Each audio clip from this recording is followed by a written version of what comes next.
Welcome to our channel. Salve, Bapak Ibu, saudara-saudari yang terkasih dalam Tuhan kita Yesus Kristus.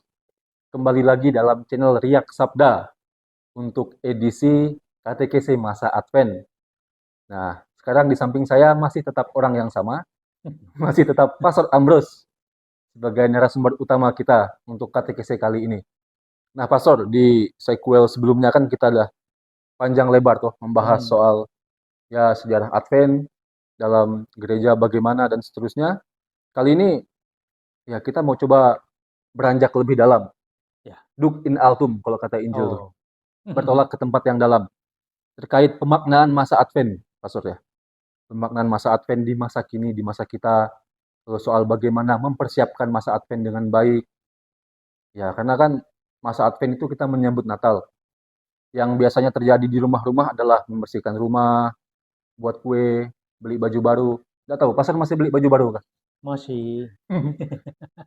Ya, saya kira ini hal yang menarik untuk kita bicarakan, untuk kita diskusikan, untuk dikatekesikan. Ya. Bagaimana sih kita sebagai orang Katolik layaknya mempersiapkan diri untuk selama masa Advent menyambut Natal ini.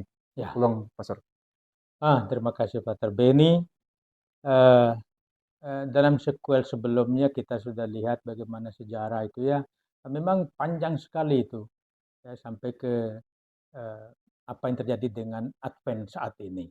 Dan saat ini ya, para pencinta Riak Sabda, Advent berlangsung selama 4 pekan atau 4 minggu. Yang kita kenal dengan minggu pertama Advent sampai minggu keempat Advent, itu kan?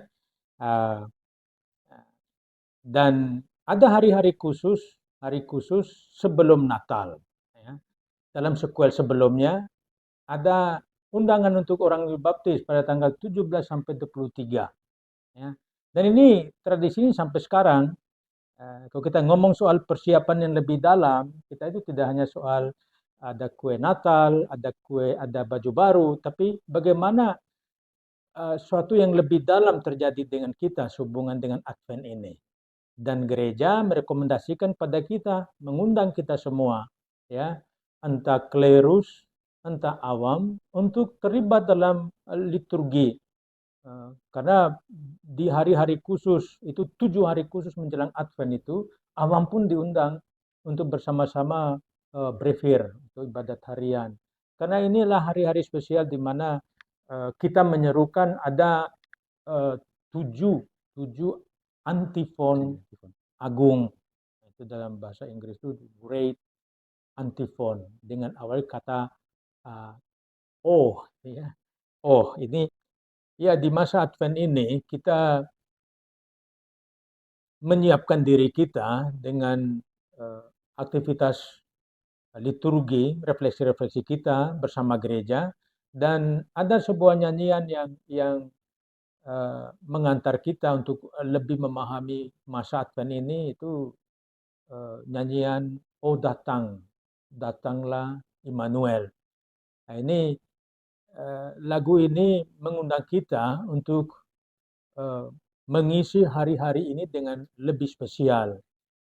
Dan saya bisa membacakan lengkapnya itu oh datang Immanuel, dan tebusan tawanan Israel yang berduka di pengasingan sepi ini, hingga putra Allah datang atau tampak. Bersukacita, Immanuel akan datang kepadamu, hai umat Israel. Ya, itu kalau didengungkan tuh, oh datanglah Immanuel, dan seterusnya. Umatmu Israel. Yang dalam, itu indah sekali lagu ini kalau kita dengungkan, kalau kita nyanyikan di masa ini. Ya, dan jika Israel menyanyikan lagu tersebut dengan harapan akan kedatangan Mesias, ya, Sang Kristus yang pertama, ya, maka gereja di masa Advent ini menyanyikan lagu ini untuk mengenang kedatangan Sang Juru Selamat yang pertama seperti terjadi di Bethlehem, sekaligus untuk sebuah harapan akan kedatangan Sang Immanuel dalam awan, kedatangannya yang kedua. Ya. Dan gereja juga para pencinta Riak Sabda mengundang kita semua untuk mendaraskan atau menyanyikan 7 antifon O gitu ya, atau yang disebut dengan 7 antifon agung. Ya. Nah, gereja Katolik mengharuskan para imam, ya, calon imam dan juga awam berdoa liturgi harian atau brevir, dan kita semua diundang. Dengan demikian, alangkah baiknya pada tanggal 17 sampai 23 juga diadakan ibadat sore bersama-sama di gereja atau di kapel. Ya. Doa ini begitu indah dan dalam sehingga seseorang dapat berdoa bersama dengan gereja. Yang doa berdasarkan sabda Tuhan, doa bersama dengan para santo yang dirayakan dalam liturgi gereja. Ya. Yang tujuh antifon agung ini yang disebutkan tadi itu masing-masing O sapiensia, O kebijaksanaan, itu hari pertama. Lalu hari kedua O Adonai, O Tuhan, ya. Lalu berikutnya O radix jese atau akar, ya, akar Isai itu jese. Lalu mari berikutnya O clavis David, ya, kunci Daud, O kunci Daud. Lalu berikutnya lagi O Oriens, O bintang fajar, ya, bintang fajar atau bintang timur. Dan selanjutnya Orex Gentium, ya, raja, ya, raja segala bangsa, raja para bangsa. Dan terakhir pada tanggal 23 itu, ya, 23 itu karena mulai tanggal 17. Tanggal 23 kita mendengungkan bersama-sama, mendaraskan bersama, menyanyikan bersama-sama antifon O Immanuel. Itu adanya di mana? Di brevir. Adanya di Kidung, antifon Kidung Maria. Ya, itu ada. Ya, setiap sore itu ada. Jadi umat beriman kita diundang untuk lebih dalam. Dan semua ini menunjuk ke siapa? Menunjuk kepada gelar Sang Immanuel, gelar Yesus, ya. Karena dialah kebijaksanaan, dialah Tuhan, dialah akar Isai, dialah kunci Daud, dialah bintang fajar, dialah raja segala bangsa, dan dialah Tuhan beserta kita atau Immanuel. Dan antifon ini menggambarkan kerinduan akan kedatangan Sang Mesias. Dia yang merupakan sabda Allah, O sapiensia, ya, kebijaksanaan, yang akan mengajarkan manusia jalan Allah dengan cara Sang Sabda yang adalah Allah menjadi manusia. Dan saya ingin juga menjelaskan yang terakhir para frater soal bagaimana pemenuhan janji ini, ya, pemenuhan janji dari gelar-gelar Yesus ini, ya. Kita lihat hal ini dipenuhi secara bertahap, ya, dalam sejarah gereja kita, ya, dengan menggambarkan beberapa karakter. Kalau sebelumnya Allah menyatakan hukum-hukumnya dalam 2 loh batu, maka sekarang, ya, nanti dia akan menyatakan lewat seorang, lewat pribadi. Seorang pribadi, ya, yaitu O Adonai, ya, O Tuhan. Tuhan yang mempribadi dalam diri Yesus. Lalu pribadi itu akan datang dari keturunan Daud.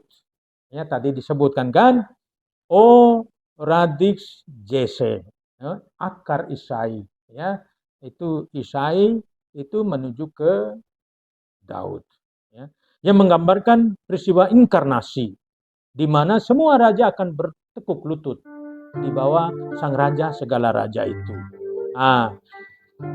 Selanjutnya dia mempunyai kekuasaan tak terbatas, ya, Sang Raja itu yang digambarkan sebagai kunci Daud, O clavis David, ya, O kunci Daud, di mana dia akan mengangkat manusia dari lumpur dosa, Sang Pemenang, ya, Sang Raja. Nah, dia juga akan memberikan terang, ya, bintang fajar, bintang timur, O Oriens, ya, kepada bangsa-bangsa. Dan terang ini menyinari semua orang, baik bangsa Yunani maupun, ya, bangsa Yahudi, yang non-Yahudi, semua kita.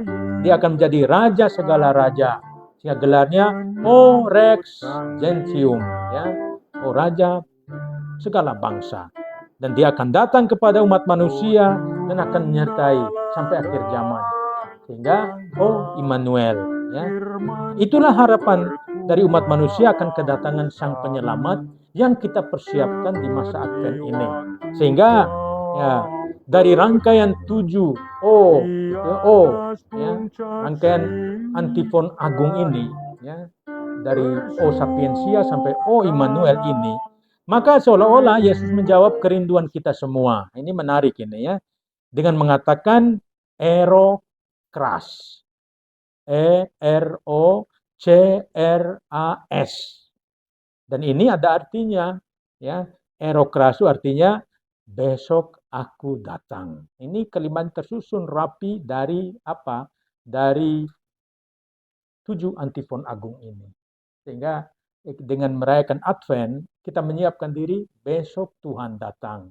Tapi dalam gereja Katolik itu kan kita mengenang, ya, peristiwa Natal yang terjadi di Bethlehem, ya, Bunda Maria melahirkan juru selamat Yesus, tapi sekaligus kita mengantisipasi kedatangan Yesus yang kedua, menantikan kedatangan Yesus kedua dengan cara hidup kita yang baik dan benar, khususnya ketika kita masuk dalam misteri liturgi, ya. Padatnya kita makin mengenal Dia yang datang demi menyelamatkan kita. Itu aja, frater, ya. Terima kasih. Terima kasih banyak Pastor untuk ya pengetahuan yang diberikan kepada kami bagaimana menghayati masa Advent sebagai masa penantian akan kedatangan Tuhan yang kita rayakan terus-menerus di hari Natal. Ya Bapak Ibu, saya pikir menarik lagu yang disampaikan Pastor tadi, lirik lagu. Bersukacitalah bahwa Immanuel akan datang padamu. Ya kalau diartikan kurang lebih bersukacitalah bahwa Allah yang beserta kita akan datang padamu. Maka mari kita mempersiapkan Natal ini dengan hati sukacita, dengan disposisi batin yang riang gembira, menyambut Tuhan, juga menyambut keselamatan untuk kita semua. Oke, Bapak Ibu, saya pikir cukup sekian katekesi hari ini. Sangat menarik, terima kasih banyak Pastor untuk apa yang telah diberikan dan dibagikan kepada kami. Salve, Tuhan memberkati. Amin. Amin.